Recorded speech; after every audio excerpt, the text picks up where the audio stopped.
Hi.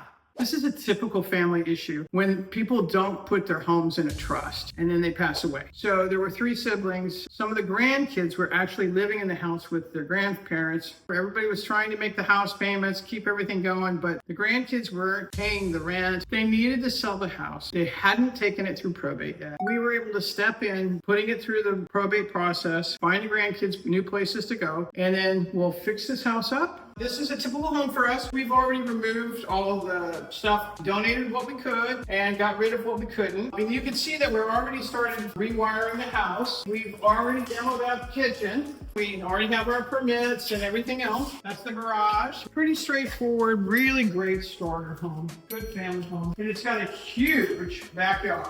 You know, I tell people all the time, don't worry about how your house looks because we're going to get it. It's what we do. Don't feel embarrassed. We can handle any situation at all. A house is a house. We're general contractors. Kind of a fun fact is my brothers and sisters grew up with this family. I've known these people since I was in high school, so I was very happy to be able to help them with. We can help you too.